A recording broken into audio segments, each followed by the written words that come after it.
studying this, God just dropped this into my spirit, and I want to read it so that I don't mess it up. And when I was just studying this and reading a lot of the history background to a lot of this and different commentaries and just different things, I found out that they were, even though they had a lineage of promise, even though they had a heritage of what they could come by, they still were married and their children were still birthed right in slavery. And God just dropped this into my spirit, and he said, say this: it doesn't matter what you think you are enslaved to, God's promises are yes and amen. Amen. It doesn't matter what you think has entangled you.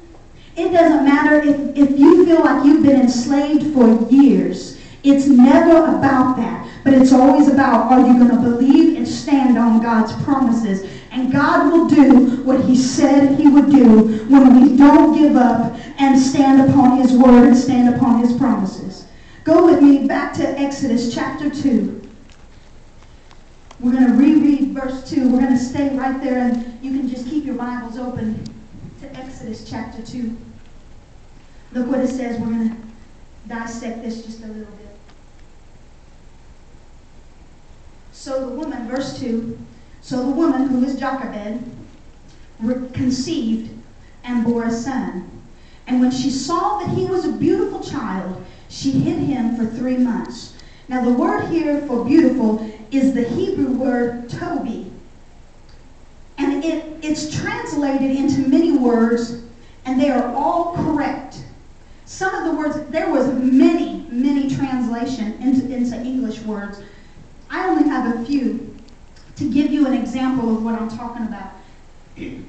Some of those translations was goodly, beautiful, delightful, favorable, gracious, happiness, one who is pleasing, precious, prosperous, upright. In other words, you could read this verse, and because of the Hebrew word tobi, and put in any of those words, and it would still be correct in what it's saying.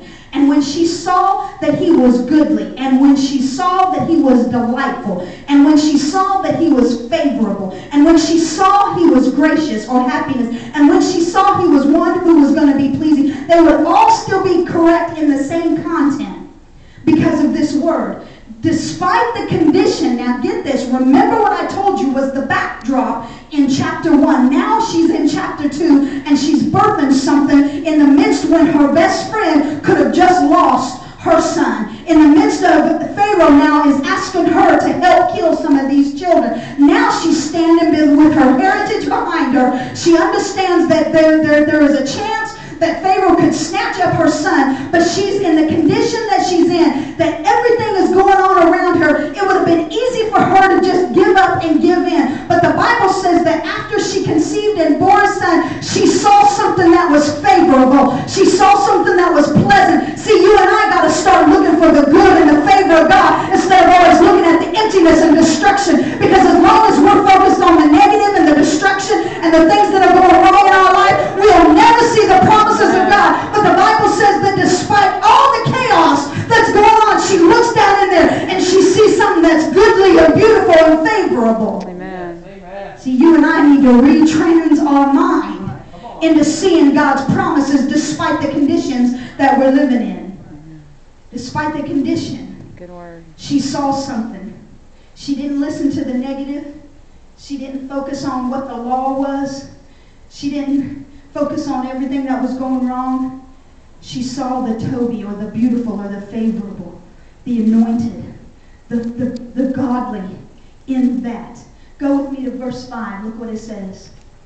Then the daughter of Pharaoh came down to bathe at the river, and her maidens walked along the riverside, and when she saw the ark among the reeds, she sent her maid to get it. And when she opened it up, she saw the child, and behold, the baby wept. So she had compassion on him and said, this is one of the Hebrews' children. Then his sister said to Pharaoh's daughter, shall I go and call a nurse for you from the Hebrew women, that she may nurse the child for you? And Pharaoh's daughter said to her, go. So the maiden went and called the child's mother. And Pharaoh's daughter said to her, take this child away and nurse him for me, and I will give you the wages. So the woman took the child and nursed him. Now notice this is Miriam. The Bible says that when Pharaoh's daughter found him, opened him up, and said, this must be a Hebrew son, all of a sudden Miriam, because she's older, they're guessing her to be around 12 years old or something like that, just getting ready to step into teenage years. And the Bible says that as the mother, Jochebed, sends the daughter, Miriam, who happens to be known later as a prophetess, and she's sneaking around and she sees Pharaoh's daughter comes up and finds the baby, and as soon as the opportunity takes place, she goes up and she gives some good advice. She said, shall I go? You're not going to be able to nurse this baby. Shall I go get a midwife so that she can take care of this child? Notice she wasn't very old at the time, but she was given opportunity for the blessing to come to pass. Now, a lot of us, we see something happen like this, and if we would have been at that riverside, we would have said, oh my goodness, Pharaoh's daughter got my brother. You are never going to believe my little baby brother Moses. Now he's going to die. Come on.